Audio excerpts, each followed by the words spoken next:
Hey folks, welcome to the Cripescast. I'm your host, Charlie Behrens, and we are powered by Everlight Solar. Here's today's episode. Hello, everybody. How are we doing today? My guest is Cristela Alonzo. You may know her for her Netflix specials, Lower Classy and Middle Classy. You may know her for her show, Cristela. She is the first Mexican-American woman to have her own primetime sitcom. Well, I guess it's not technically a sitcom. It's like a comedy. I don't know how they define those things anymore. Anyway, she is a really big deal. She is a funny gal, and it was super fun to talk to her. Excited to have her on. And Colleen Maraca, excited to have you here in the studio. Thanks. How's it going? How's it living? We're going good. It's May. Can you believe it? I don't know. The time just flies. I think, I feel like time gets faster as we get older. Yeah. And maybe it's just the universe. Time is just speeding up, you know? Like it's not just it doesn't just feel faster, it just is faster. Do you think? That's not a fully formulated thought. I think it's proven that like time, I don't know. Is it? I don't know. I don't want to. I think we are well out of the dance hall we're welcome in. Yeah. If that makes any sense at all. Yeah, we are not known for our physicist theories here on the Cripescast. What are we known for? That's a great question. Yeah. That's a great question. We should ask the audience. Audience, what are we known for? Long meandering intros. Well, that wasn't nice, was it? Anyways. Jeez. I heard this thing on a podcast that I listened to, but I thought of it in a different question. Yeah. Like out of the 7 days of the week, this is really random, but like what are the top best days? Top best days of the week? Oh my gosh. Well, I mean, I feel like Friday, obviously. Thursday, Friday, Saturday.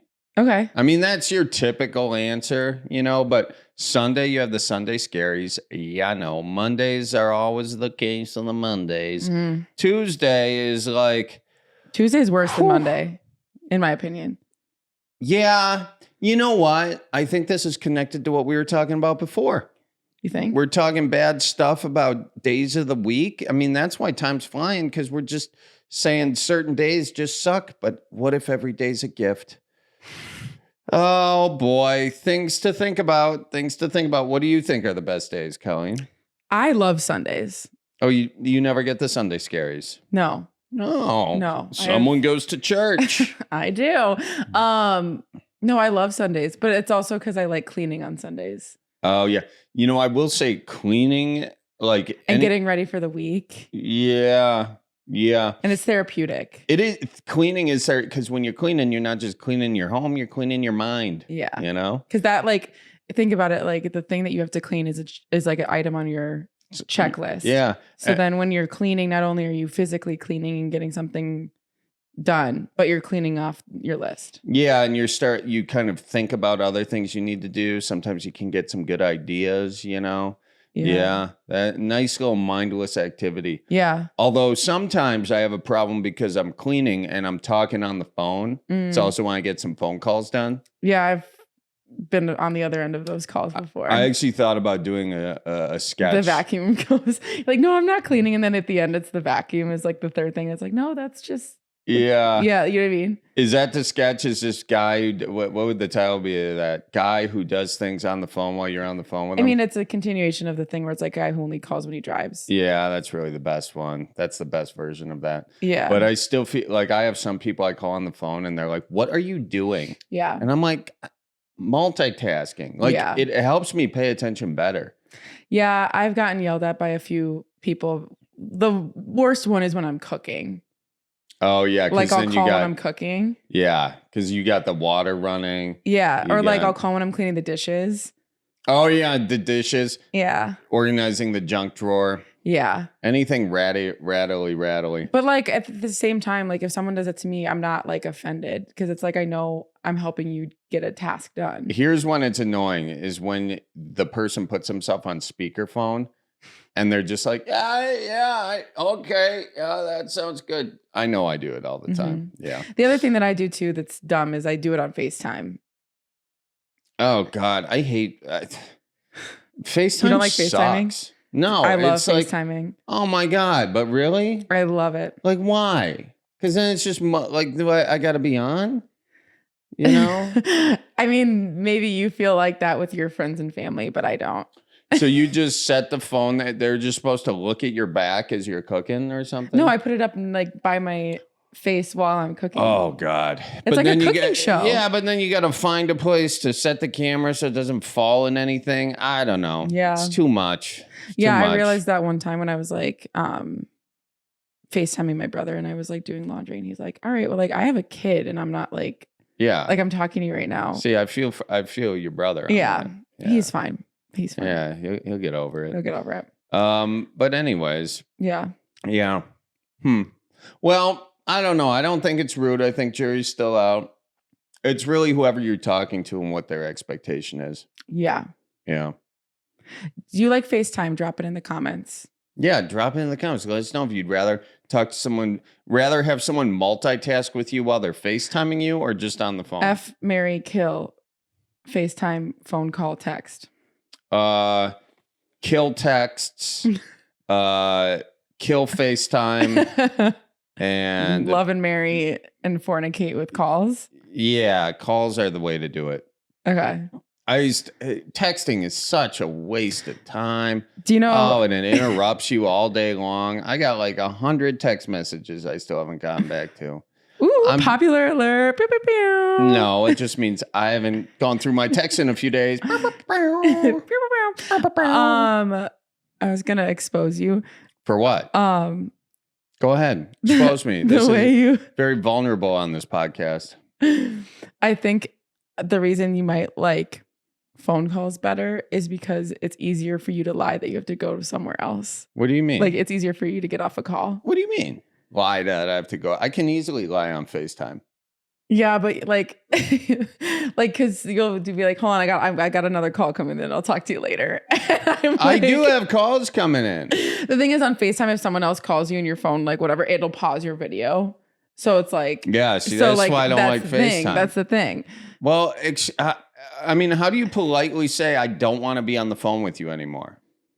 Not you, but no. I don't care. The royal you. Yeah, I'm just saying like it's funny, or like I'll just be like, all right, I gotta scoot, or like, yeah, I gotta or like rock if and I don't roll. want to talk to people, I'll just be like, I really gotta go to the bathroom. I'll talk to you later. Oh yeah, that's a whole new level. Like if you're dating someone, that's a whole new level of a relationship. If you can pee in front of them on your phone.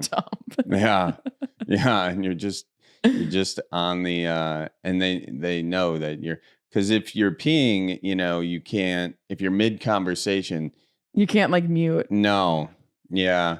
Otherwise, you're going to have to you ask them something, you almost try to put a quarter in the machine. Day. Yeah, exactly. That's so fun. Oh my God, he wants to know about my day every phone call. And they could just be like, I already told you about it. Were you not listening? No, but what did she say about that thing? Yeah. Oh, the thing. Yeah. Yeah, that's not a bad way to do it. The worst is like with my family, I'm just so not like, I don't care. I'll just like, sometimes I'll try to be nice about it. And then at the end of the call, if I'm undoing it, they'll hear me walking away from the toilet flushing. Oh, so it's like I give myself away. That's funny. Because I don't want to like leave it. I've done that before. Yeah. I usually try to ride that mute button pretty good, but you can't always do it. Yeah. Anyway. Yeah, so here we are in this beautiful May day, folks. We got Cristela Alonzo coming on the podcast. It's going to be pretty fun. We also have Mother's Day coming up. Mother's Day is coming up. And folks, if you want to get your mom something special, you can go to Cripescast.com, click on the merch section. We got some show dates coming up. You can get your mom something like that. Nothing says I really thought about Mother's Day than I just purchased this off the internet. So, especially if it's tickets to a show, that's the best. That's how you know. That's how you know, that they were like, presents are kind of overrated, I think. I know. I was asking my mom what she wanted, and I was like, hey, let's get our nails done. I'll pay for it. And she's like, you need to think harder. And I'm like, wow. Really? Yeah. So she was like, you can think harder about what I need. And I was like, oh my gosh, your mom Okay. is savage. yeah. So then I was like, all right. And then I asked her like a couple different things, and then she gives me a list of what she needs. I was like, so why couldn't we just do that? Why couldn't we just have that productive conversation Yeah. there? Yeah. That's why I always have a running list, and then the important people in my life have access to the list. Oh, and they can just put what they need on said list? My list of my presents, what I want. Oh my God. And then they can just consult the others. I got to think of something to get my mom. What does my mom need? Maybe you make her old fashioned on Mother's Day. Yeah. If I gave my mom a bottle of brandy? Yeah. Speaking of which, folks, this isn't just a plug for Barron's Old Fashioned Brandy, but boy, oh boy, if your mom likes brandy, she's going to love Barron's Old Fashioned Brandy. Make it a Barron's. You know what you could do for a Mother's Day gift? What's and this that? is what my brother's doing too, probably, is just like taking them out to lunch sometime. Like, wait, your mom, so you. No, she's okay with him doing it because he's her favorite. Or because he has a child and has other things I live on his out mind. of the States. Like, there's no real reason why. Yeah. Yeah. This is true. And then I like had my car issue last week, and I was like, hey, your Mother's Day gift going to be looking real slim this year. And she's like, figure it out. I was like, Hilarious. okay. I was like, hug coupons aren't viable this year. Yeah, no, she knows you're spending it at the bar. Yeah. You know, she's not silly. Yeah. She gets it. But yeah, if you want to get your mom something fun, Charlie Barron's tickets, or we do have Midwest merch. That's really great. Yeah. Or, Cripescast.com or some brandy or whatever. But Yep. anyways, folks, whatever you get your mom, make sure you tell her that we says hi. And before we get to my conversation with Cristela, I want to let you guys know we are still raising money for Doctors Without Borders. They are doing a great job just getting medical supplies, food, all that sort of stuff to people who need it around the world, especially with what's going on in the Middle East and Gaza and all that. So make sure you check them out. You can follow them, Doctors Without Borders. We have a link in our show notes. So with that, ladies and gents, here is my conversation with comedian Cristela Alonzo. Hi. Hi, How are you doing? I'm good. How are you? I'm awesome. Thanks so much for coming on. I appreciate you. Oh, thank you. Thank you for making the schedule work. I made the mistake of saying yes to all of these dates like 6 months ago. And now it all just came, like, it's all coming up to, at the same time. I'm like, oh yeah, that sounded really great in the fall. I know. Isn't that the problem? Like I just got done with this crazy spring because I was just like, yeah, that sounds good. Oh, they're going to pay me to do that? Let's lock it in while we got it. That was basically it. Like, who knows how long any of this is going to last. So let's lock it in. And then before you know it, you're like on the road for 4 months and you're like, did I even try to do a New Year's resolution this year? Or- Yeah, it's kind of crazy. You're just kind of like, wait, why am I doing the day of? I'm like, why am I doing this again? Yeah. It's like, yeah. It is a weird in this business because I feel like we have to plan so far ahead. And yet we are the people that by definition maybe don't always plan that far ahead. 100%. I mean, I can't tell you, I've actually lost friends throughout the years where they couldn't understand that I can't commit to like a wedding or something, or it's just like, because I already made another commitment, Right, right. And it's like, no, like, I didn't know you were getting married.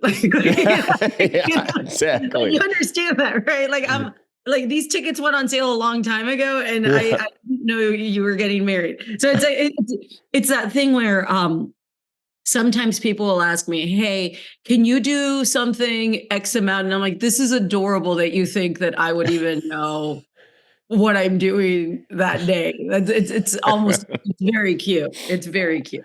I know. And then like on top of that, is your person, I grew up like 1 of 12 kids. So I had basically my parents would go I would just go. I never really made plans. I just assumed that they were going to get screwed up anyway, kind of thing. So now in this professional situation, I just kind of allow certain people to just make this and then just deal with the consequences. Is that kind of how it is for you too? Yes, because people don't understand when you're doing a job like this, where really it's kind of like when you start out, you feel like you're the janitor of this company. Yeah. Right. You're doing all this stuff and everything. And then you get to the point where you're traveling all the time and then you become the president. Yeah. You go from like the janitor to the president of your own company. And people don't realize that like, I love when I don't have to make decisions about anything. Right. So I'm the youngest of 4. Mm-hmm. So I was always told what to do. Right. Everybody had leverage over me. Mm-hmm. And it's like, you don't have a choice. It's like during like the nights when it was a blockbuster night, back when I was a kid, I didn't pick the movie. I was told what movie I would watch. Right. So it's like, I'm used to that, so it's like this thing where now, because I have to make choices on the road, when I don't have to, I'm like, okay, tell me where we're going. What are we eating? But that's why it's such a big deal when I say yes to something. Because I'm like, when I say yes, I'm like, you got to take over though. Like, yeah. I will show up, but I want you all to do everything else. Right. I know. And you're talking about saying yes to doing like somebody's wedding or doing somebody's like some favor that they ask, basically. Yeah. Right. You know what I mean? Like, well, actually, no, let's not even try so hard. Like anything, it's just any kind of basic thing. It's just, for me also, I think people don't understand. It's like, I grew up, I'm a Gen Xer. So I was a latchkey kid when I was a kid. So my family would go work. I was left by myself. So I'm a big homebody by nature. So because my job is to travel, when I'm home, I also don't want to leave because I'm home, So when I say yes to anything, and that means, like literally right before I got on, I texted a friend of mine and she and I like soup. We love soup, right? You guys are soup people. Yeah. We are big soup people. And I texted her. I just got back from Pittsburgh last night. And I texted her, hey, here for 3 weeks, craving soup. You do the work. You know what I mean? And she's like, going into appointment, we'll plan after. So you've just created a life where you have friends that you can say, that's you meeting halfway. It's like, we'll do soup. You making that and having that initiative. And then do they actually take care of the rest? What if you find another soup person? Because I don't do that I don't do that with all friends. Like this friend loves to do that. So it's kind of like my friend loves to coordinate. So it's like great friendship, perfect friendship. Yeah. No, there are definitely friends that like coordinating, that like doing that. But I think sometimes you find some people who say they like that or are receptive to that, and then they are not, and they resent you over time. By the way, that is a sweet coffee mug. Where'd you get that? That's great. I feel like you got to jump down that thing, see what's at the bottom. I love this mug. Like I'm very pop culture, everything. Like I'm wearing a Ghostbusters 2 t-shirt. Nice. Ghostbusters shirt, the Mario sewer coffee cup. I collect a lot of stuff. Like that disco ball is a Death Star from Star Wars. Like, sick. Yeah. That's awesome. It's my vibe. It's my vibe. I like that. I love video games. Wow. It's just very me. I have a WrestleMania chair over here from like when I went to WrestleMania last year. Like I got a Hulk Hogan wrestling buddy in the basement. So that's where. Did you ever have a wrestling buddy? No, I wish I had that. We couldn't have, my mom couldn't afford it. And I always wanted one because especially like back when, growing up, like WWF was was it. Legit, if you were doing USA Network on Monday nights, were you even living? Yeah. Did you ever do, there was also American Gladiators. I was talking. Yeah. It was American Gladiators and WWF. And I was all about that Hulk Hogan life. Back in the day, Jake the Snake, Jake the Snake Roberts, man. Look, I remember thinking Macho Man and Elizabeth were so cool together. Oh yeah. Yeah. That's like Elizabeth. Elizabeth looked like a beauty pageant queen. She was always very like pretty and everything.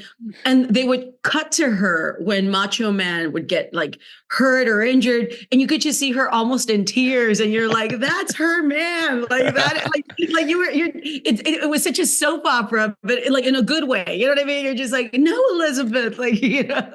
People always underestimate the acting in professional wrestling. They do. I think that wrestling, what people don't understand is that like my mom's the one that got me into wrestling, because my mom, she was from Mexico and she was really into like the lucha libre. So like she loved wrestling. And it's funny how people don't understand how great the entertainment is until you see bad performers. Right. Mm-hmm. So like it used to be before, and this is during like the Von Erichs and stuff, right before the time where like WWF really kind of blew up.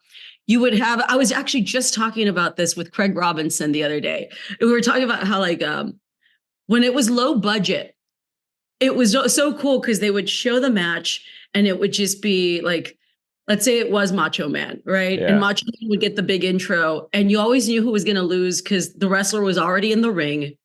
Yeah. So it was always like Macho Man and George. You know what I mean? And it was like those matches that you would see, and you're like, oh yeah, George doesn't know how to act like he was hit because he's new, right? Yeah. You know what I mean? But it's like it really is. It's a skill. Not everybody has it. Mm-hmm. Not everybody.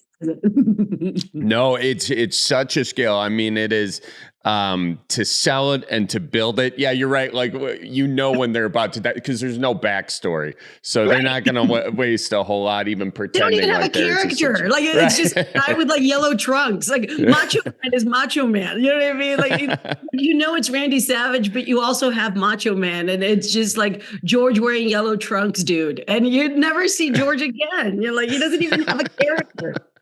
Did you used to recreate the wrestling moves with your siblings? Oh, so I have two brothers and a sister, and my brothers used to wrestle with each other all the time, and my sister and I used to like fight all the time.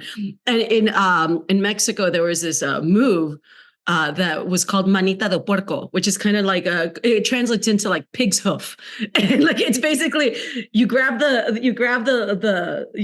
person's hand and you like twist it until they ask for mercy. And my sister used to do it all the time, and she still does it. She's in her 50s. I'm in my 40s, and she'll come up to me and she's like, manita de puerco.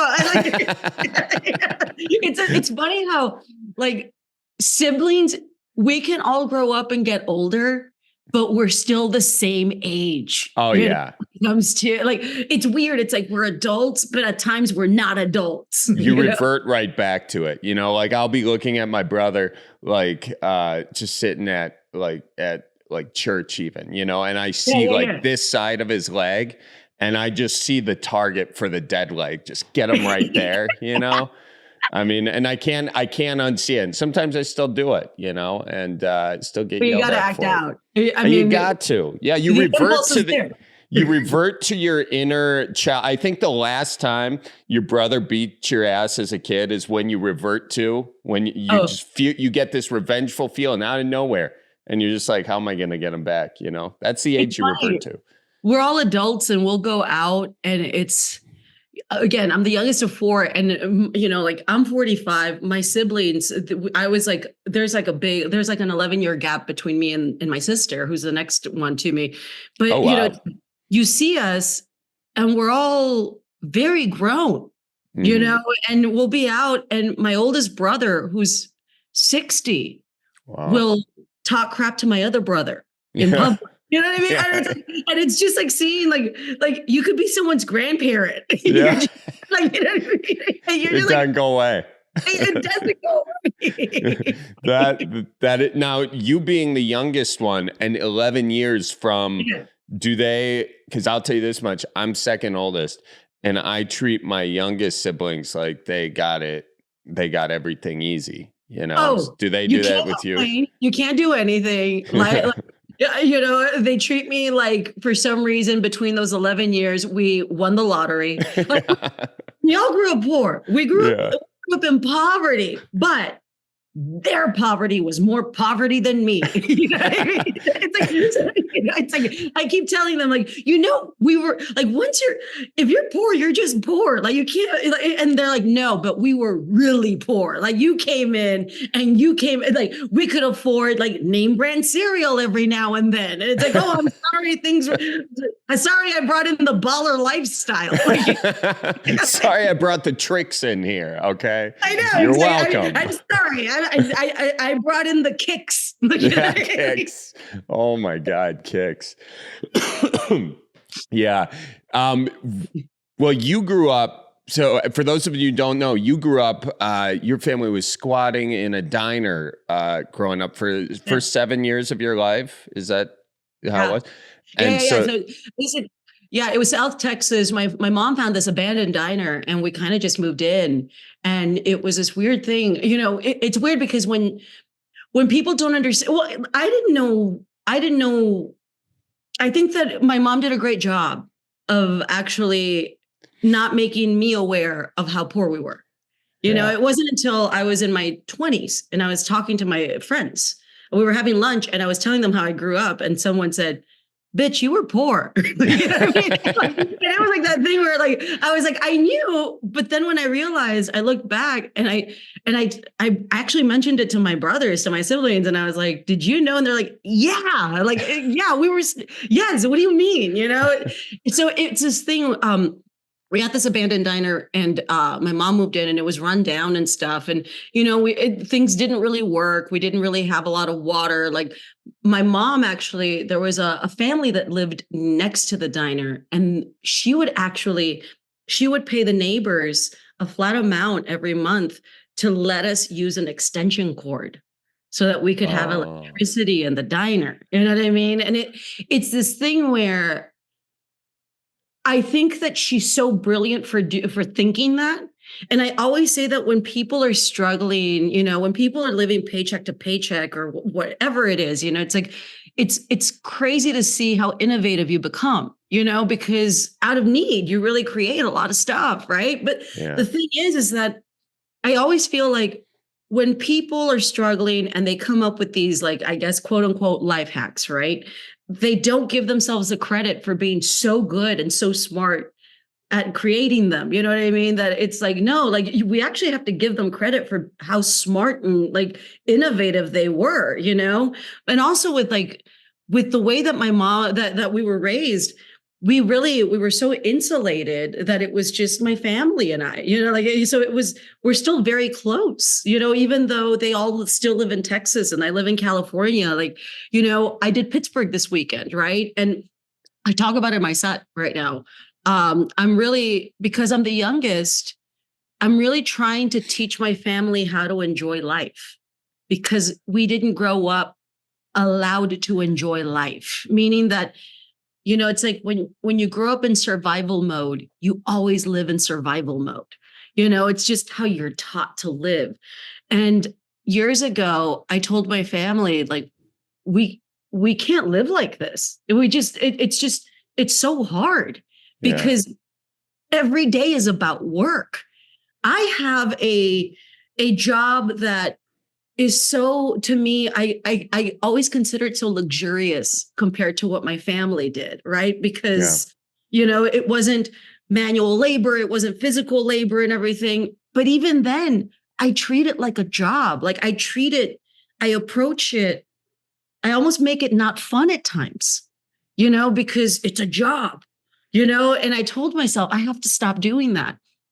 So for the past couple of years, since I've been able to, luckily, thankfully, with my stand-up, I started taking my family out on trips and we started doing things we've always wanted to do since we were little kids. And this weekend I did Pittsburgh and my family, my brothers, huge Steeler fans. We grew up South Texas, right next to me, like Mexico, huge Steeler fans. They love the Steelers. And I'm a Cowboys fan because I was going to say, right? Yeah. How did that happen? Yeah. And I was like, I always tell them, like, I was a stupid one that picked the team that we lived near by. Yeah, right. Yeah, my brothers are like cross country over there, Pittsburgh, right? So when I booked the weekend of shows at Pittsburgh, I asked my brothers, do you want to come? And of course they said yes, so we went and, like they're looking around and they're taking pictures. We went to the stadium, and my brothers loved the Steelers so much that they were taking pictures of the grass outside of the stadium. And they're like, this grass is really green. We have grass in Texas. And they're like, not this green. This is great. This is really green grass, So, it's this thing where we came from nothing. We had each other, but it's really interesting and fun to be in this time of my life and career where I can actually bring them along for the ride and really show them. To me, a family. So it's family's like the biggest thing for me. And I just love being able to take them on these trips. Well, and I think it's so cool to be intentional about enjoying the moment and enjoying like what you have. Cause how many shows do you go to where they, it would have been nice to bring them to this, but usually you don't think about that till after the fact or whatever. So, I mean, to get to that point is like, that's an accomplishment in and of itself to, and you have to force yourself to do that. You have to force yourself to think like that, because you're right. So many of us live in hindsight. Yes. We always, it's like, we always live it and then look back and think what could have been. And what sucks is that most of us, when it gets bad, sometimes we live in hindsight in our sleep. And then we start it's like we start ruminating, right? Like that's a therapy word. That's when you know that that I'm in therapy. When it's ruminating, right?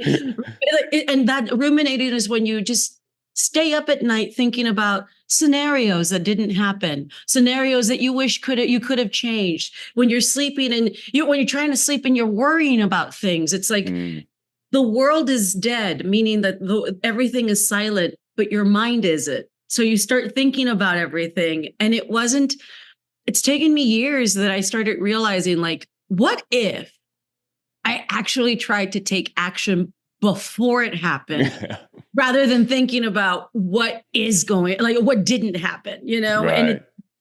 And I struggle with it still at sometimes, but it's been a game changer overall.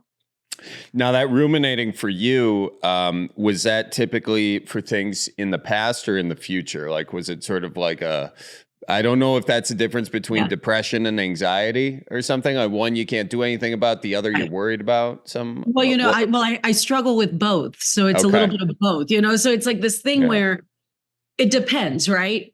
Like hypothetical. Am I in bed? Am I remembering my high school bully? Do I have to look him up on social media and see what he's doing to make sure I'm doing better than him? Of course.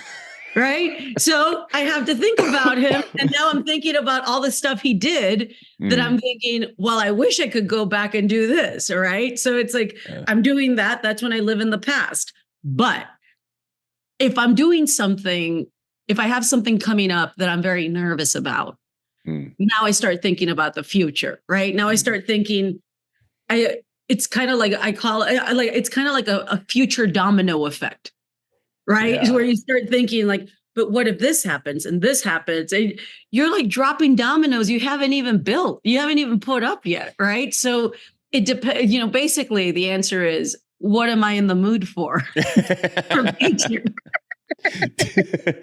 We can have anything you like. The bar is open, everybody. That's your future. Do you have any things that you do to help with that? Like I kind of have something where my mind will start going. So I literally have to wake up and basically write everything out and just get sick of that. And then I can go to sleep. Do you have any things like that you skills? It's a meditation app. I started doing a meditation app, and it seems so ridiculous, but I use the meditation app to give me something else to do, because I'm very good at taking directions. So it's like, I've always been, it's like, I grew up in the time where you had gifted and talented classes, right? So I was a gifted and talented kid. So you tell me what to do and I'm going to do it. Right. It's like, I always say, my therapist says that I have a type A personality, and I'm like, how do I get an A+ personality? So like for me, what I found this meditation where it lulls you to sleep. But and the goal wasn't to try to fall asleep. It was actually to do what I was being told in the meditation. So the meditation would tell you, like, breathe deep. And I'm thinking, oh, I will breathe deep because I was told to breathe deep. And then what I realized is that once I started actually replacing the worries and everything with something that I had at hand, I found that it really wasn't that important, because I was actually focused more on breathing. And I was more focused on what this woman's telling me to do, that I'm thinking, if my priority at that moment is to do this meditation, then the other thing wasn't that important. It was actually busy work that I was trying to give myself. Now, if I do get to the point where it's so important to me, I do write something down to remember, especially when I have a thought that I feel is unlike how I normally think. I will wake up. And as a stand-up, that's what I do all the time, right? Like, I still write down my ideas, where it's like, if I think of something funny, I'll write it down, or whatever. Because I've been taught, doing stand-up for so long, I've been doing it for 20 plus years now, that if you think of something that's different than what you normally think, like, you write it down because it might be something. Yeah. So even if it's aside from jokes, that's just how you think naturally. So it's like, am I thinking something differently? And you write it down, and then the next morning I'll see it. And sometimes I'm like, that was nothing. Yeah. It seems a lot deeper in the middle of the night than it does at 10 in the morning. Something about the middle of the night makes a lot of ideas very profound. And then at 7 a.m., you can't even stitch it together. I do a joke about it right now, where I'm like, I'm so obsessed with my phone that, it's like, when I get in bed, my phone gives me homework, right? And it's just, I want to go to sleep, and my phone's like, bitch, you can't go to sleep yet. What's the weather in Detroit like? Right? You Google Detroit, right? Yeah. But you only do that at night. You don't think about Detroit weather during the day. It's like the night thinking is so interesting that you're just like, why am I thinking of that right now? Yeah, I think it's the phones. I think they're just trying to keep us up later at night, keep us tired in this zombie state, and then we just do what they tell us, Yes, and it's monotonous, and then you realize, it's funny. That's something that I'm actually I've been conscious about doing right now, working on it, is not being so connected to my phone. Yeah. And the thing is that I actually hate social media. I hate it with a passion. Like, I hate it, right? I can't stand it, but it's a necessary evil where, like, I have, years ago, I started saying yes to clubs, and it was required that I had these social media accounts in contracts. Like, there were contracts that said X amount of Facebook posts, X amount of da-da-da. And I never understood that, and that's something that I think I'm still struggling with right now. Well, actually, I know that for a fact, especially recently, where it's this idea that I started doing stand-up right when, like, MySpace was blowing up. Hot time. Yeah, very hot time. It's like, look, I mean, that's Tom right there. That's awesome. What was that? Was that 2000? It's like 2001, 2002, around there. Okay. Kind of around there. Everybody is just like I remember, here's the thing though. I have to preface this. Before I started doing stand-up, I was a manager at a comedy club in Dallas, Texas. And it's the Dallas Club, but it's in Addison, which is a suburb of Dallas. Now, the Addison Improv? Yes. Okay, great. Yeah, I played there. Yeah. So, it's like, so I was in love, I was in love with stand-up growing up. I loved it. I grew up in a time where HBO was the place to go for stand-up. You would see Comic Relief, you would see the half hours, you would see the hours. It was a big deal. This is this is before Comedy Central had its heyday, right? And yeah. Growing up, my brothers are the ones that really kind of like got me into stand-up because it was so funny and blah, blah. But it didn't seem like a real job. It's like, what is this? Like coming from, again, like a poor family, blue collar, it's like, that's not a job. How do you have jobs where you think? Like your knees are supposed to hurt at the end of the day, right? So, I was in Dallas and I needed a job and I applied for this job. I answered a help wanted ad in a newspaper, and it didn't even have where it was.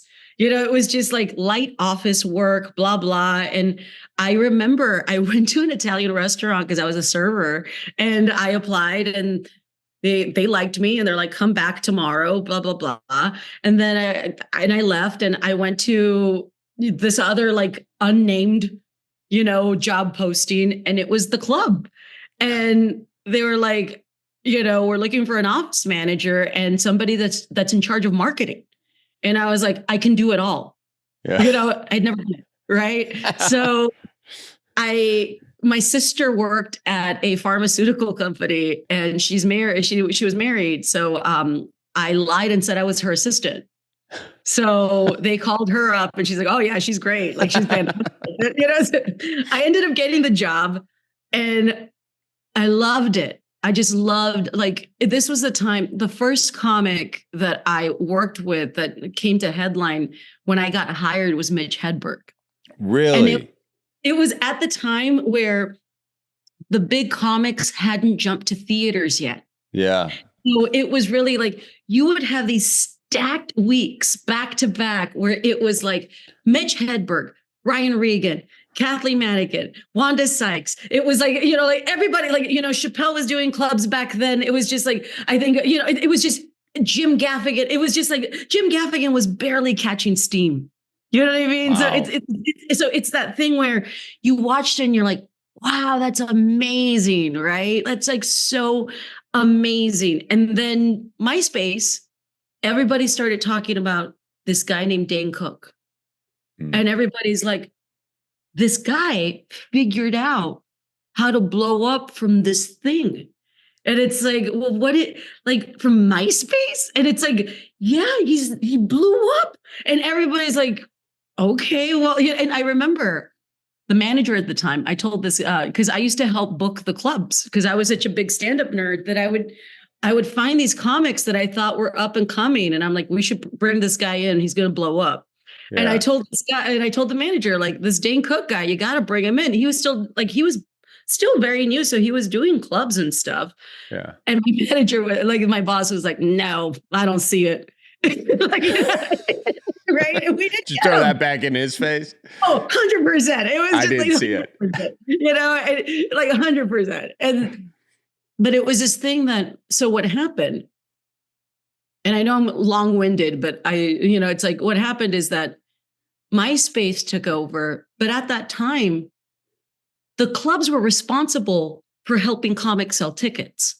Right. So It used to be that if a comic came into town, we had morning radio. We would have a morning show if they were interested or whatever. We would do the work. Right. And then, so I started doing stand-up. When I worked at the club wouldn't let me perform at my club. So I had to start doing like I was the office manager at the Addison Improv, and they wouldn't give me stage time. So I had to drive out to like Austin and like different towns and stuff, like, which was hours away because they wouldn't give me time because I was the office manager. Just as policy, they wouldn't give you time. They don't give time to people, or what? It was because they were a little jealous. They were a little like, not you. Like, they were just not you. They didn't respect you as a comic at all. Not at all. Because they met me as the office person, right? That's the thing, right? An agent once told me years ago, it takes 5 years for people to forget their first impression of you. Wow. That's interesting. That's scary, in fact. Yeah. So it's like, I got to start making better first impressions, I think. Oh, honey, I was going to say, you need to try. I know. What the hell?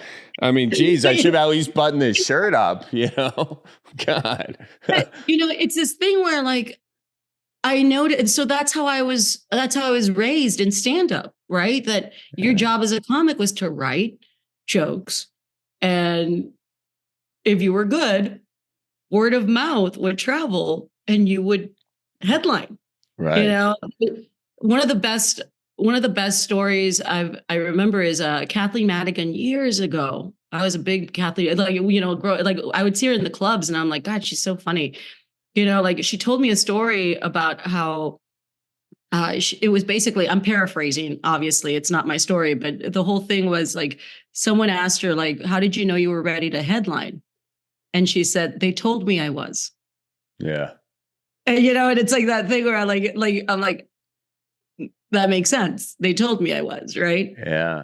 Now, you know, then with MySpace, there was a heyday where comics were paying thousands of dollars to make their MySpace page their website. Like you could, because you could design it and you could do really cool looking graphics and everything and stuff. And that was really the beginning when comics started kind of taking ownership of what they were doing and really controlling what and how they were doing and how they were being seen.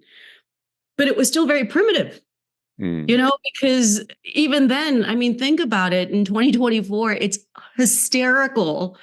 It's like laughable to think of the evolution of social media that we've gone through, right? It's like MySpace and, you know, before TikTok, you had Vine, you had like, you know, you had a Periscope, you had like, you know, everything, you know, we've gone through so many that in 2024, I find myself exhausted at how much people expect people to do. The work doesn't stop because it's this thing where now it's like, so not only do I write the jokes, which already is so hard to do, right? You know, it's hard to find the jokes that work, you know, that, you know, now you got to write the jokes. Now people expect you to maybe record those jokes, not as a special, as like clips that you can post online. Then you got to post the clip. You got to edit the clip first. Right. And then not only do you have to edit the clip, what's the title of the joke? What's going to get them? What's the caption of the joke? What's the thumbnail? Yeah, my producer, Colleen, is looking at me just laughing because we just had this conversation before the podcast about a clip. The thumbnail is the most annoying thing because sometimes I'll post a clip and like if I move my fat finger one hand over, it's like the most perfect thumbnail where I'm like this, and then the second thumbnail, the second later is like, it's like ridiculous, right? I know. But the time and effort that goes into it, you start thinking, where is the meat? Where is the meat of what you started doing? Why is it? Do you remember loving it? Do you still love it? Is it a job? You know, it's one thing where now I can't stand social media because it's now become part of the job. And it's not even social. There's no social part about it, really. Like, you know, every now and then I'll become friends with somebody online that I just, you know, another performer that I'm like, wow, this person's really good. Yeah. You know, we will become, you know, acquaintances online. You know, it's very rare that you meet them in person. But when you do, it's actually a very cool moment. And you think, this is actually what social media should be. Right. But, you know, then you get people, you can post a joke or you can post a thought about anything, and someone is highly offended. And, you know, and sometimes people are right to be offended, you know, but sometimes you see people that just troll, that will just hate everything just because it makes them feel good about life. Right. And it's that, you know, so it's this thing where, to me, the social media part of all of it has really at times made me not like what I do so much. I 100% get that, because being a stand-up comedian is a full-time job. That time on the road, that time not. And we go from being on the road to coming back and having to do video content to going on the road to having to do video. Like, you know, the number of days I've taken off this year, I can probably count on one hand. And I work hard, and I'm sure you do too, to make your stand-up a deep, sort of have meaning. The jokes are very, I mean, I've seen your specials, and, you know, every joke has a purpose and it builds to a bigger thing. And that deep, like, comedy is just an incredible way to build a special. But when, you know, comics are doing all these other things, it's just a matter of working twice as hard to make sure the depth of the comedy maintains. And it doesn't, you're not just kind of scratching the surface, because you've got to continue to churn and churn and churn and churn, you know, like, just making sure that that stuff, I guess it's quality over quantity. It is. Yes. And that was a long ass way of saying quality over quantity, but the algorithms demand quantity, you know, and that's the thing. We start to look at, who are we really serving here? Are there even people that want this stuff going?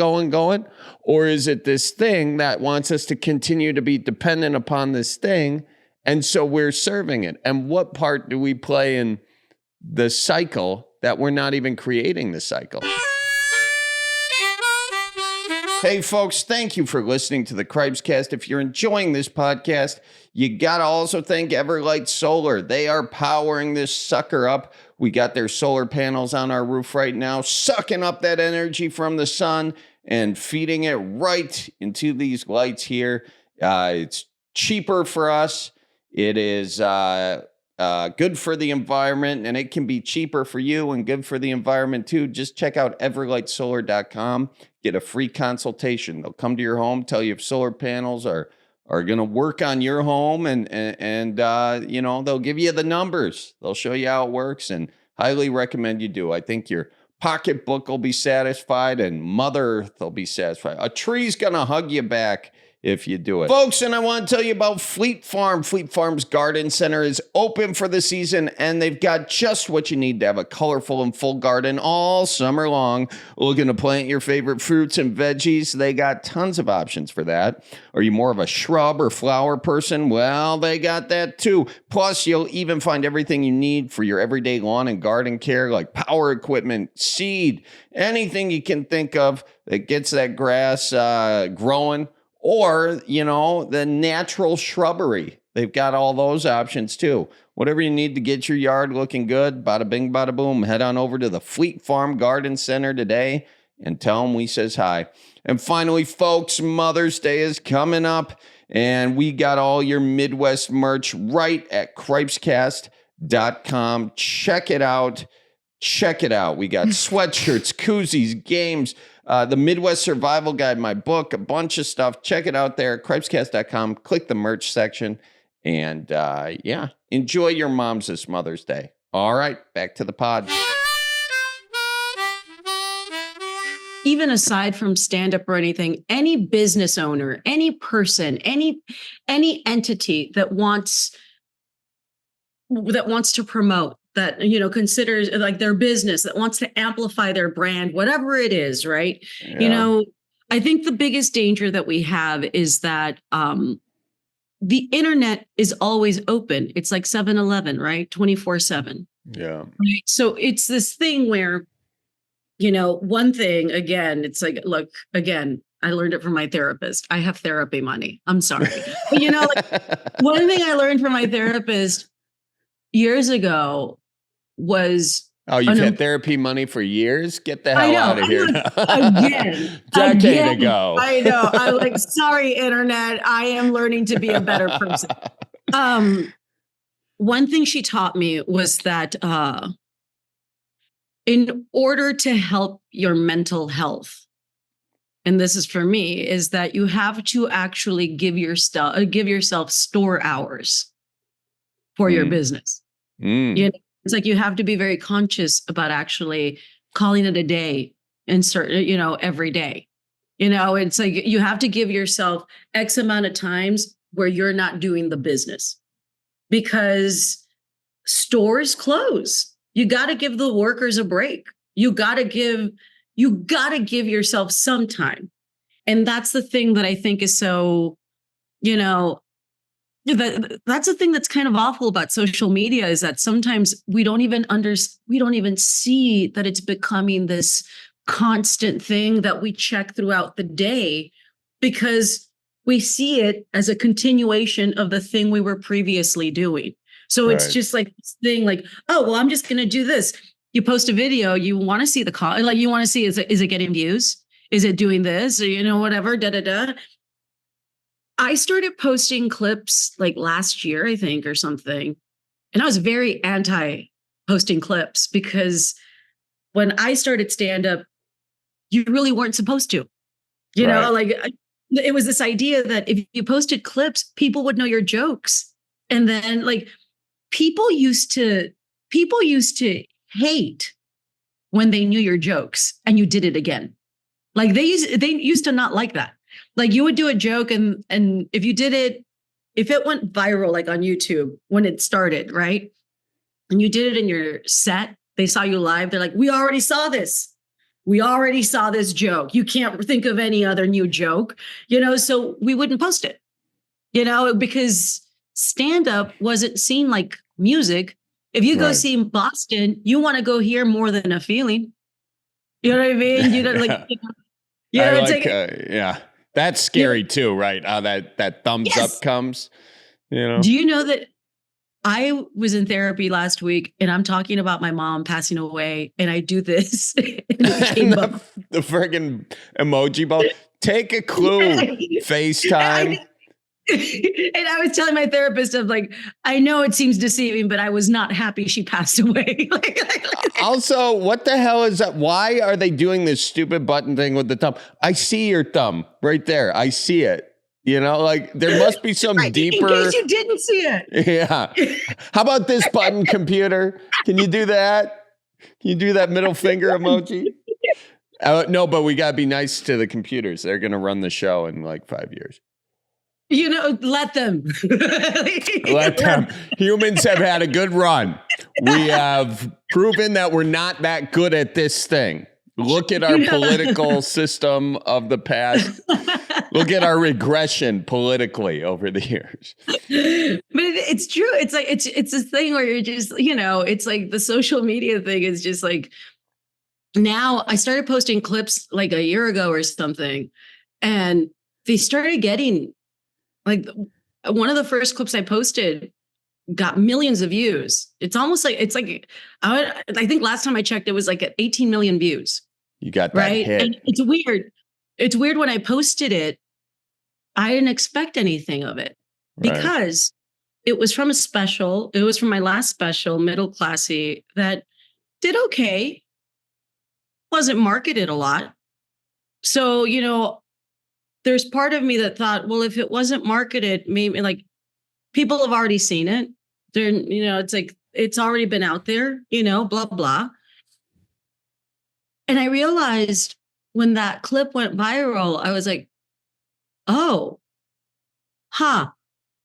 maybe part of the deal was that these people didn't see my special. Yeah. Right. So then I started posting more clips, and it's weird because in the past year, I have a lot of my clips that hit like 1 million views. And that's just for me posting it, still trying to figure it out and everything.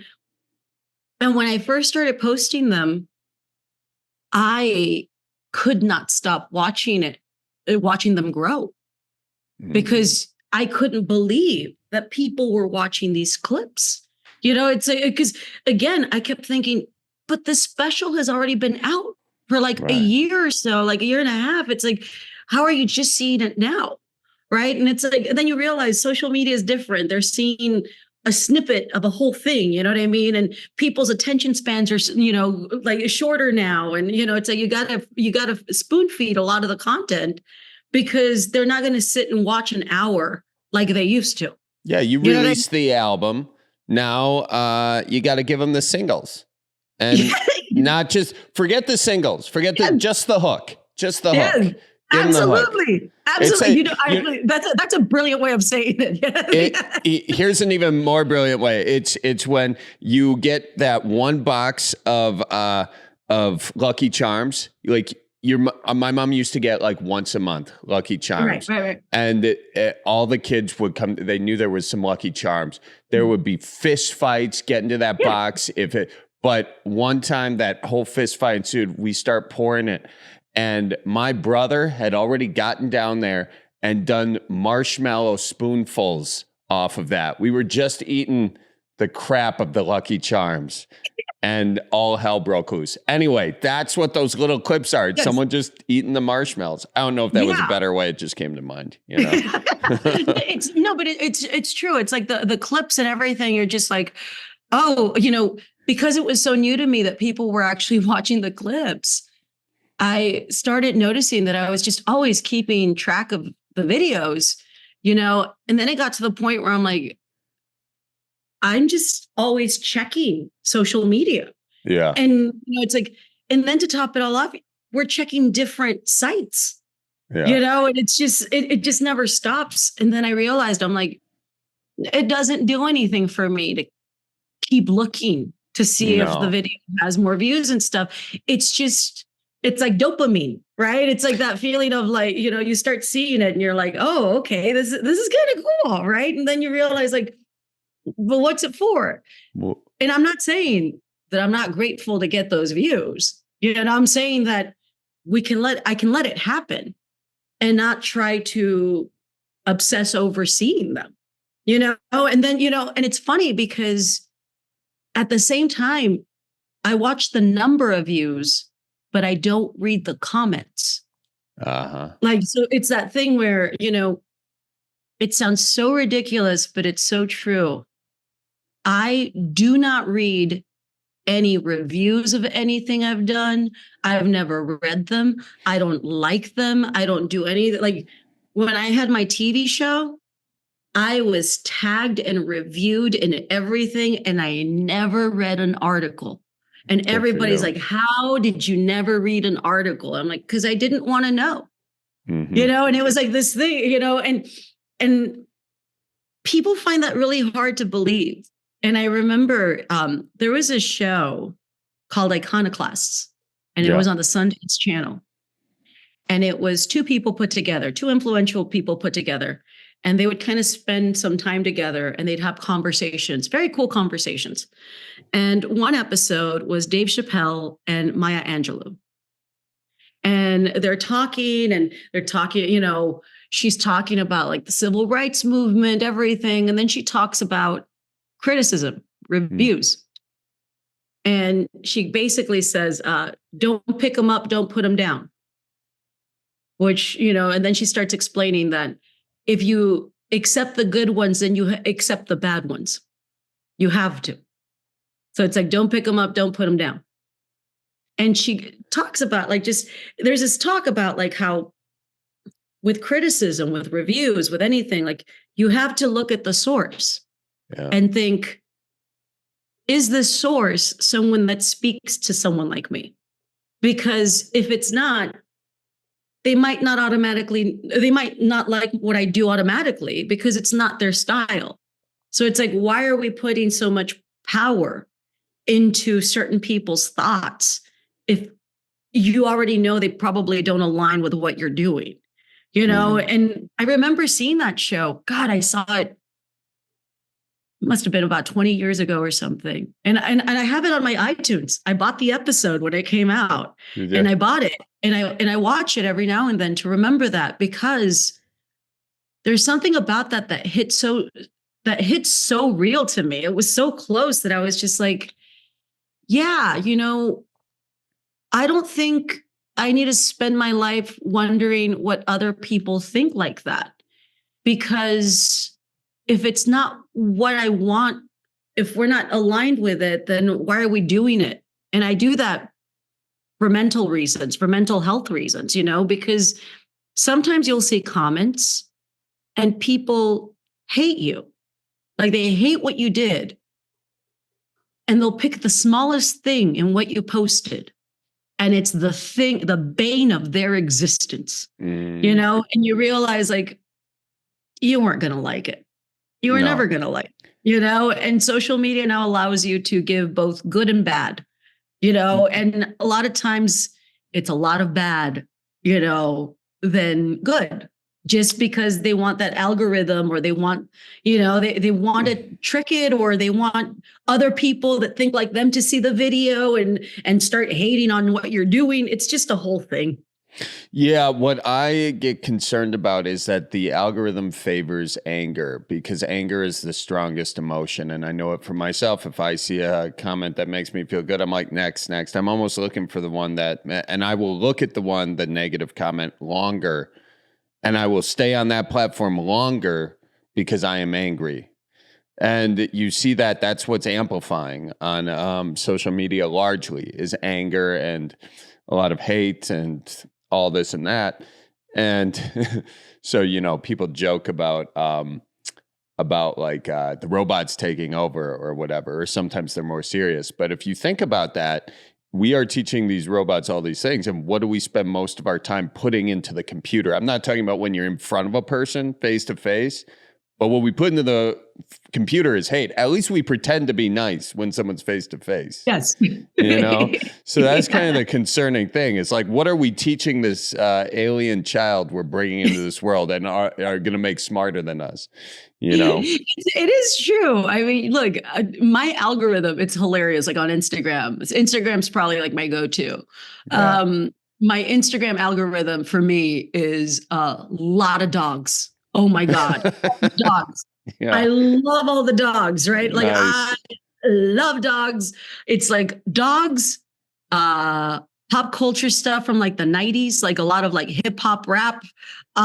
You know, it's like a lot of like, hey, do you remember this show? I'm like, damn right I do. Like, you know what I mean? And the moment the algorithm starts to try to give me something that's like really negative or something, I'm like, do not want to see. Yep. It's like, I need to see it. Dogs are nostalgia. That's it. Yeah. You know, it's just, I need to see it. I don't need to see it. It's like, give me a dog talking. I want a talking dog. Like, you know what I mean? Like, you know what I mean? Like, it just, give me a talking dog. Give me a dog with attitude. Show me Hammy the corgi. I like, you know what I mean? It's just like, you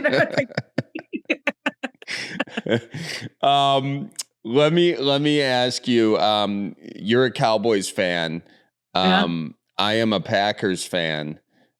So I feel like I want an apology for all of the 90s when you made me go to bed crying. You personally did. Your team. I know. You know, well, how about this? Can I make you feel better and remind you that the Cowboys, we have not even gone back to Super Bowl land so long that we could rent a car in all the time that it's taken, 25 years. So you're doing pretty good. Yes. And also, I'll just remind you again, because of the 90s, that the Packers have won more postseason games in Cowboys Stadium than the Cowboys have. That's for Emmitt Smith. Okay. Like, honestly, like, it's so weird. It's so weird that like you get so used to it. Look, I know if you're a sports fan of any kind of, you know that whoever wins the championship, it's one team. All the other teams lose. Yeah. But the consistency of my guys, where it's like you've gotten to the point where you get to the playoffs, and as a fan, you don't even expect much from it. Like, you know what I mean? Like you don't even get excited that they're in the playoffs. You know what I mean? You're just, like, they get into the playoffs and you're just like, oh, okay, go it. Like, have fun. Let's see what happens. It's just like, and it was so weird. Like this past season, it was so brutal because we had been doing so well that my friends that are Cowboy fans, we were so surprised. It's almost like we had moments where we thought we were going to jinx it. There were moments where we felt like we had woken up from a coma and we were just like, what's happening? Like it looked so good. And then the first game, it was just like the way it almost seemed like we were the first part of a sports movie where the team had to lose so that we learn an important lesson later on. And you've been waiting for that movie to conclude for 25 years. Yo, I want to yell Rudy so bad. It's just not happening. I gotta tell you, I years ago, I was doing a college gig, Wisconsin. Yeah. In fact, Wisconsin is the state that has booked me the most when I was like ever. I have such a special place in my heart for Wisconsin. Oh my God. I did more college gigs in Wisconsin than any other state in the country. No kidding. I love Wisconsin. I remember I remember having like one of my favorite shows was at River Falls. Yeah, UW River Falls. That's awesome. I mean? So you did all the colleges? What was there? I did all the colleges, but I remember I was near.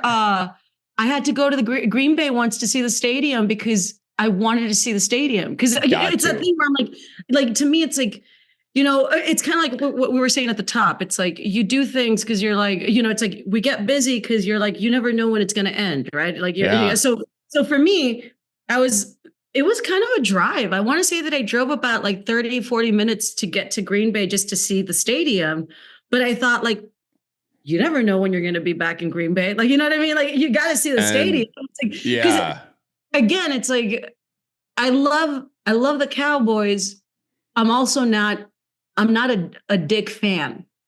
Like I really appreciate when I like seeing good games, you know what I mean? And I like the sport and I like, so it's like, it's this thing where if my Cowboys suck and they eat shit in one of the games, I'm like, yeah, we were not good. You know what I mean? But it's not like, I hate you, blah, blah, blah. But seeing Green Bay, seeing the stadium was so cool. Because again, people don't understand there's some teams that hit different. Yeah, this is true. And some teams, and this goes every sport. Sometimes the city, the legacy, sometimes as simple as the mascot, the logo, classics. It's like they're just classics. It's like, it's kind of like growing up in Texas. When I was a kid, basketball, I loved Larry Bird. I loved the Celtics. You know what I mean? So it's like, you have these eras where like you appreciate the teams, you appreciate like the vibe, the history, the whole deal. Yeah, there's Lambeau's got that. Lambeau Field. It's a no name. There's some cities that have teams that if you held a gun to my head and you're like, what's the name of the stadium? You're like, dude, shoot. Yeah, right. Like Jacksonville. I have no idea. I was just thinking Jacksonville too. I was just thinking Jacksonville when I said that. That's hilarious. That's why I was actually. The Jaguars, in my mind, they're still an exhibition team. I'm just gonna say it. They weren't on my NFL bed sheets that we got from. Oh, that's hilarious! Yeah. I know. we never upgraded to the new ones. If they weren't on the original NFL bed sheets, they were never on my bed. Okay. Yeah, it's like, to me, Green Bay is one of those teams. Green Bay, like it's just like respect. You know what I mean? Thank you. Hey, I appreciate that. And I want you to know, did you go inside the stadium?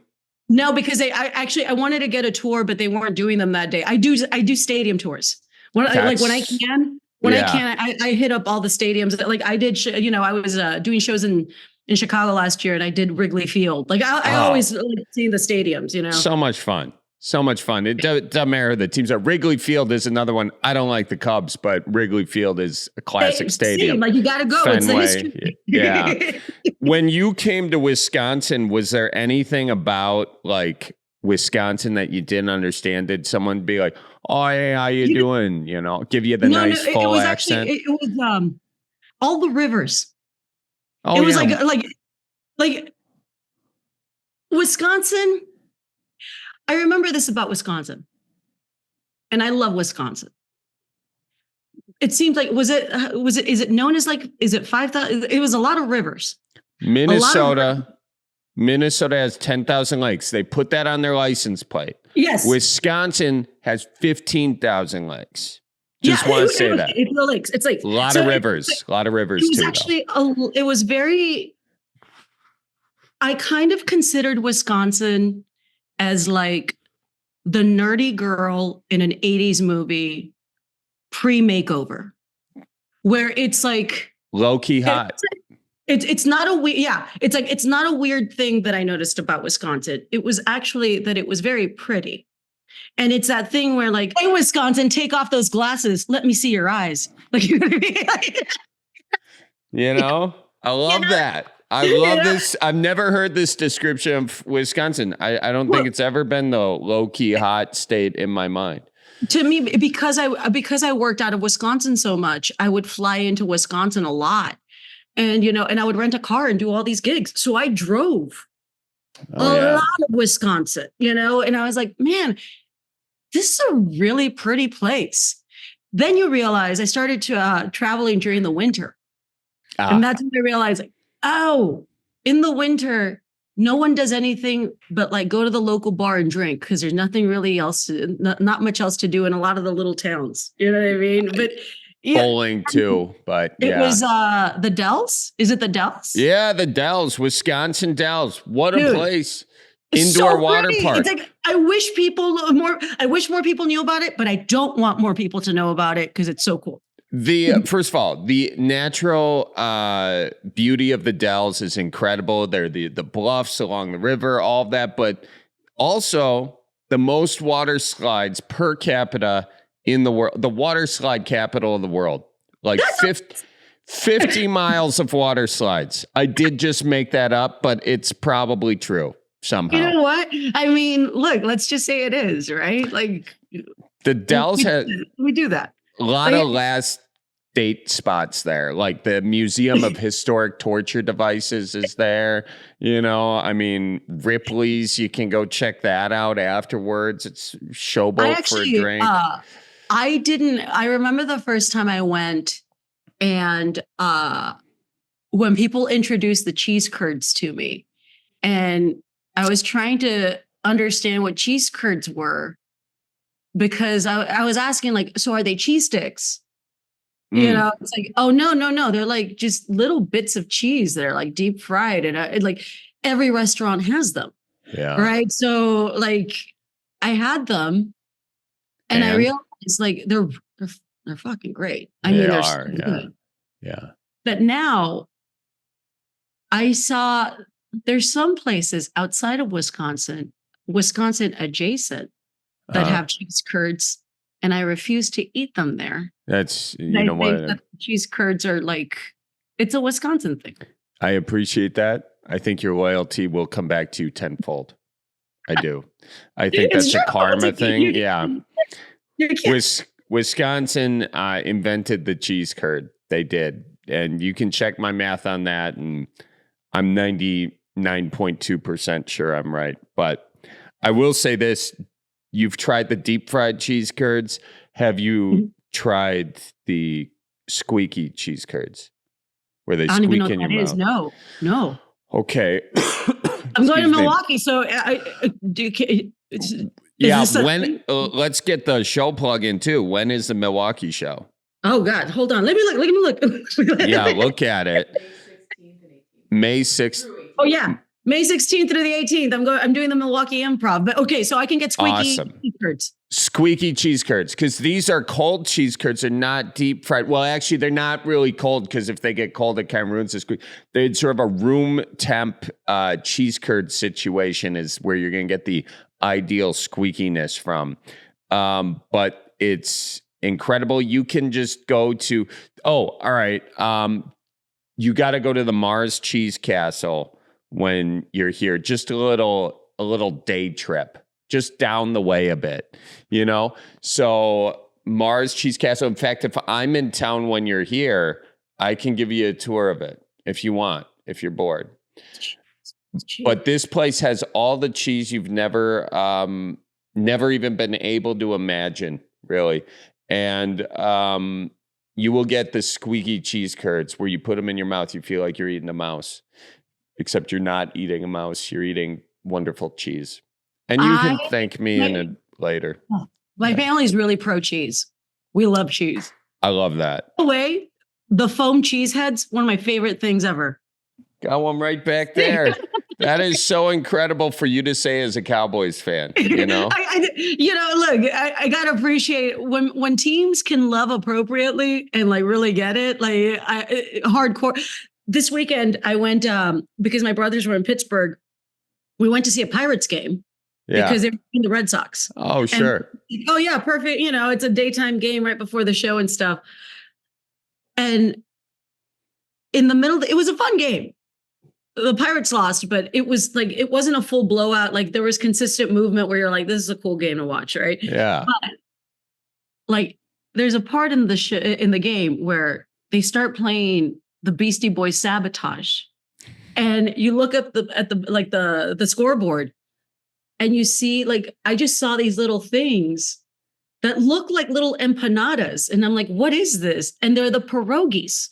And it's like Pittsburgh pierogies, right? Yeah. These huge mascot pierogies get into this van and they're playing Sabotage and like they come out into the field and everyone loses it. Like they're like the pierogies are here. And it's just like, and the pierogies, big ass mascots, they do a pierogi race in the middle of the Pittsburgh game. And they have the pierogies. There's like 5 of them, I think. And they're running around the field to see who pierogi wins. And it became my favorite part of the whole trip to Pittsburgh, these pierogies. My brothers, at this point, we had gone to the stadium. We had gone to the Steelers shop. We bought, like, they got some jerseys and stuff. I refused to buy anything Steelers because I'm a Cowboys fan. I'm like, I felt weird being there. You know what I mean? Yeah. But, okay. We went to the Pirates shop like right before the game started. They bought Pirates hats and stuff like that. And I was like, I can't do it. I can't do it. I just can't buy it. After that pierogi race, I looked at my brothers. I'm like, I got to go see if they have pierogi shirts. Like legit went to the store. They had pierogi shirts and I bought a pierogi shirt. And I'm like, because sometimes when you come up with cool like fan stuff, I'm like, dude, I'm all in. Like I'm all in. Pierogies, Pittsburgh pierogies. Like that's for me. And that cheesehead is the same thing. That's your gateway right there. That's your gateway. It's a could go downhill from there. You get too into that. At Miller Park, if you're in Milwaukee, if there's a Brewers game going on, we have sausage races. So we got that going. So if you want to see more food race, you can go there, gamble on it. It's super fun. So I now my whole thing is I'm going to be known as a person that buys like food mascot T-shirts of sports. That would be a cool stadium tour. You're going just to the stadiums where they race giant foam food things. I know. And you put like the schedule on the back of the T-shirt every year. You know, you just start a group. Oh man, dude, I'm a pro foodie mascot. That's great. I love it. I love it. Well, I have some cheese curds somewhere. What's that? Racing cheese curds? Yes. I know. We should do that. That's actually a great idea. We should that maybe the Packers will do that. Yes. I doubt that they would implement something new at this point, but I feel like. But why not? It's a good, solid idea. Where's the harm? Yeah, exactly. I think it's harder to race around football stadiums for whatever reason. True. Well, because there's a lot more people. There's a lot more people. It's on the sides. Yeah. But a halftime show would be great. You know, dude, the cheese curds. I'm all in it. I'm all for it. I mean, here's why they would because they wouldn't sell as much beer at halftime. Because people would be out there watching. I think I don't know. There's a lot of stuff that goes into it. We probably won't figure it out here. Well, now I want to make up a shirt for a thing that doesn't exist. Well, hey, if you make that shirt, I think people will buy it. Dude, I'm going to see if I can make a shirt for the Milwaukee shows. That'd be great. That'd be great. You're doing the improv for the entire weekend, yeah? Yeah. And people are going to see is this a new hour? Where are you? Yeah, this is the new hour that I'm working. The goal is to shoot a new special next year, and it's upper classy. So I'm trying to finish up the trilogy. It's lower, middle, and upper classy. You know what I mean? And, yeah. But yeah, it's the new hour, and it's it's funny. I really like doing the Pittsburgh shows because I've been doing markets that I don't normally play. Right. This year. Milwaukee is a new market for me. I did it once in 2019. Went to the Fonzie statue that doesn't look like Fonzie. The Bronx Fonz. Yeah. Yeah. It's like, if you squint or you've had a few old fashions. Yeah. It's like very, it's like the kind of thing where you do like, I'm very nostalgic. So I want to do the Laverne and Shirley opening. Like it's very me, but I'm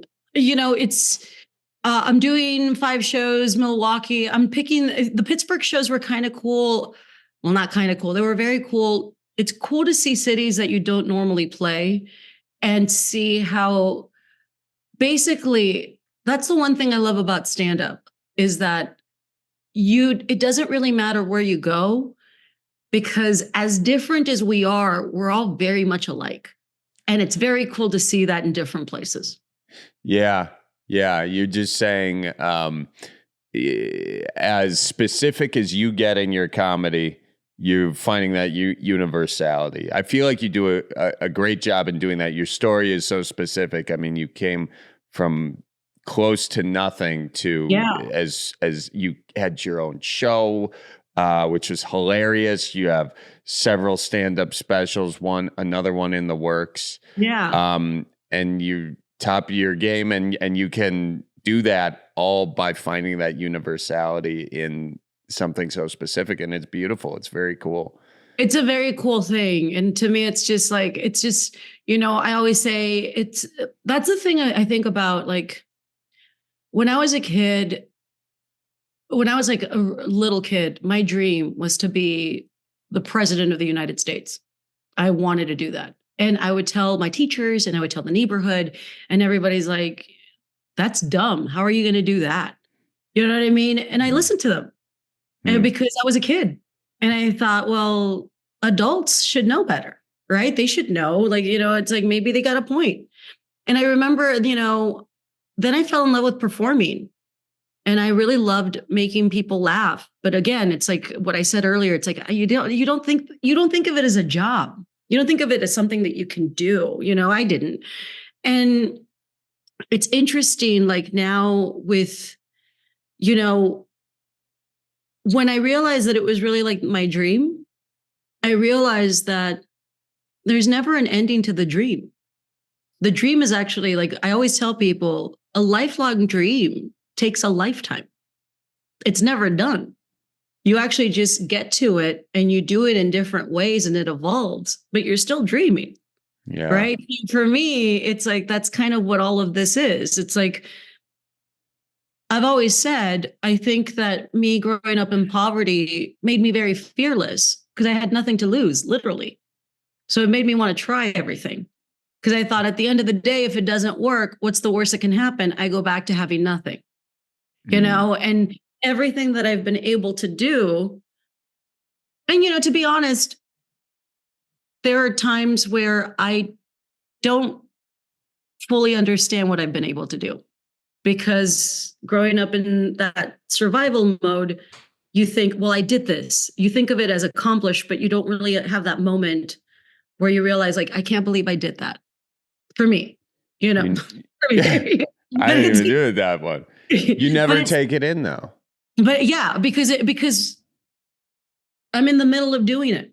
And sometimes, if you didn't grow up being told to appreciate things, how do you learn to appreciate them? So I am working on that right now. And I know that what I've been able to do is very cool and different and unique, and not everybody gets to do it. but I always think that there's more of the dream that I have left because there is no ending to the dream. The dream ends when I end. Until then, we just try to have fun and make the best of it. Yeah. Yeah, that is beautiful. That really is. And you know, that's a good place to even leave it. Yeah. But me being a you know, someone who's likes the long Midwest goodbye, I just want to elaborate on something. Why do you think you grew up in a situation where you weren't appreciating? You know, is it that same mentality of there was always more work to be done, and so don't rest on your laurels? You know, never find too much happiness in one thing because it's going to go away. I think that a lot of people that I grew up with, it was the mentality of more of like dreaming is for people with money. Dreaming is something that we cannot afford to do because dreams are something that normally people, when they have a dream, it's something that's bigger than them. And when you're growing up in a neighborhood where, like, you know, most of the people in my neighborhood lived, you know, I want to say that my area was like 95% below the poverty line. You know, it's like when you live in that kind of area, your dream is to have basic needs. So when you attain those basic needs, it's easy to think that you're done because to you, those were dreams. And, you know, and it doesn't negate anything. And it doesn't, you know, it's like, I think that's what so many of us, you know, I talk about it a little bit in my hour right now. And I really haven't it's something that I'm working on. But, you know, I think that one thing that we do that is really hard that we need to stop doing is we have this idea that we have to do everything so young. Yeah. You know, it's like, I'm 45. And I remember like the clip that I posted that has like millions and millions of views. The first lines are like, at 43, I'm not old and I'm not young. I'm right in the middle. I'm like an iPhone 6, yeah, right? That bit. Yep. Right? Yep. So many people in the comments were calling me old at 43, right?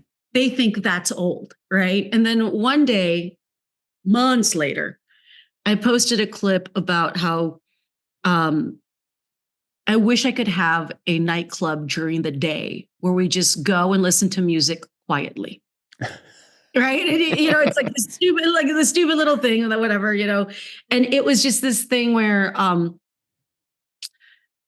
and you know, that joke that I posted was when I was 43 and I'm 45 now. And I said that I was 45. And then people in the comments said, well, you're not old. Like I'm older than you and I'm young. And it's just like, you can't please anybody. Right. It's like yeah. Too young, God, too old, whatever.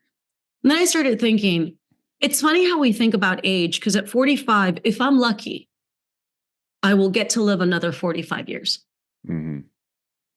But the thing is that so many people think that the way that we're raised, we think that 45 is everything. Like we're done at 45. You know, Right. Your teenage years, you go to school, and right after school, it's like, well, what do you want to be for the rest of your life? You know, it's like you have to pick.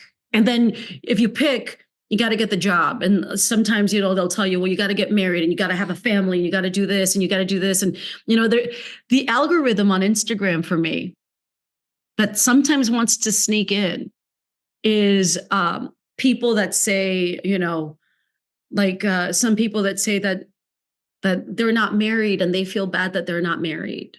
Or, you know, it's like time is running out, Yeah, you know, yeah. and not to negate anything that they're saying. That's not how I feel.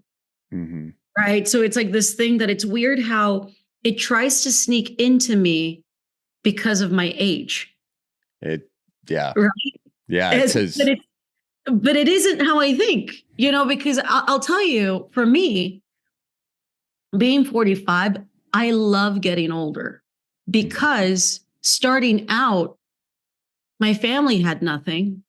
But I'm at that age now where the older I get, the more I've been able to get to where it can afford me the opportunity to not only do things for myself, but for my family. So it actually excites me to get older because I realize that as I get older, I get to experience more, and the thing is that it's not everybody's experience, because a lot of times people experience so much when they're younger than when they do when they're older, right? When they're younger, sometimes families will go on vacations, they go on trips, they go on everything. And we didn't. And now we're doing that as adults, and it's like this thing where it's like, so I like being older, right? But it is this thing where a lot of times when we are seeking the basic necessities in life and we attain them, a lot of us might find it hard to think that there's more to it. That there's more than wanting that. So it's like, if I'm a little girl, from an immigrant family, and Spanish is my first language, but I'm smart, and it's like, I'm in this neighborhood. I love going to school. I'm a big nerd and I love going to school and everything. I tell them that I want to be president. And they're like, well, this girl, she's like, her family's so poor and like she speaks Spanish and she's an ESL and everything. Like, how is she going to be president? You know what I mean? It's like, you can't even, it's like you can blame them, but you can't blame them. It's like you can blame them for thinking like that, but also they are a product of the environment and society and everything, So it's that thing where, to me, I understood them. I understood what they were coming from, but at the same time, I don't condone it, because what happens when another person with another kid has that dream? You got to let them dream. Do you still have that dream? Maybe. Yeah. It's like, I'll tell you, I'm very active I'm very active politically. Like, my big thing is trying to get people to vote. Yeah, right. It's like my whole thing is getting out the vote. I love registering people to vote. I help out with elections and stuff. I actually help out with Wisconsin. That's great. It's this thing where like, I love doing like the battleground states and just really trying to show people that their vote matters. Yeah. And for me, it's like, it's not even about like, look, it's not like, for me, it's not about like, I have my beliefs. Everybody has their beliefs. I think that what really breaks my heart is when people think that they shouldn't even try. Mm-hmm. You know what I mean? It's like, to me, I'm such a, I think it's kind of a purist way of thinking, where it's like, if this country is a democracy, then let us actually show our voices and see what the majority wants, and it's just like, and I think that, it's not a point of view that I think is talked about very often, but I really like being civically active with communities and with just everything, because I come from a family of immigrants. It's like the fact that I've been able to do so much of what I've been able to do. I'm the person that I am very grateful to this country for what it's given my family and stuff. And because of that, I want to make sure that everybody knows that their vote matters and that they can do things. It's like, it just seems like that's exactly what all we want. All I want is for people to know they're powerful. A friend of mine, my mentor, her name's Dolores Huerta, right? Civil rights activist. She fought along Cesar Chavez for the workers' movement, right? She actually handled the negotiations. She negotiated the contracts for the farm workers, decades ago. She's 94. Wow. Yeah. And, she and I love her to death. And she is still going at 94, goes across the country trying to get people to vote, loves just tries to make people heard. Years ago, during an election year, we're in a little minivan for like 2 weeks in Florida, going to little towns, trying to get people to vote, trying to get people to register to vote. And I've known her for years. And I asked her, like, what is one of the lessons that you've learned that you think is just something you always remember? And she says, it's when I see people realize that they're powerful. She's like, when I tell people that their vote matters and that they have to be active in every election, not just president, your school board election, your water council, everything, like from local to everything, because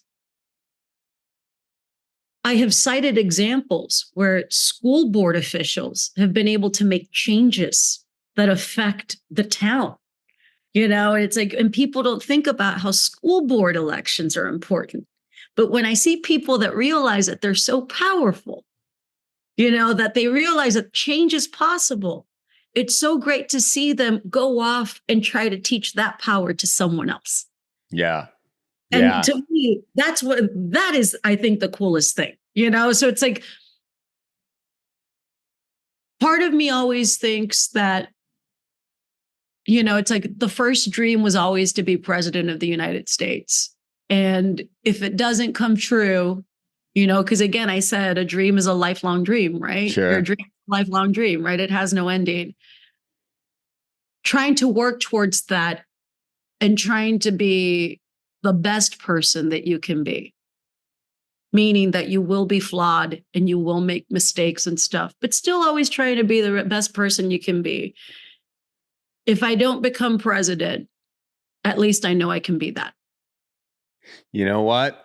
Shoot for the moon, land amongst the stars. You got it. And it is a cool thing because, whatever you're doing, it's a service to so many people. It is in comedy, and it is in the civic stuff. So thanks for all that. And excited to have you back in Wisconsin. Wisconsin. And yeah, we got to do those squeaky cheese curds. So I mean, look, my family is very pro cheese. Get them. Go to Mars Cheese Castle. Put some cheese in the mail for them. They'll thank you. All right. I will. Actually, I will. My brother will love it. Awesome.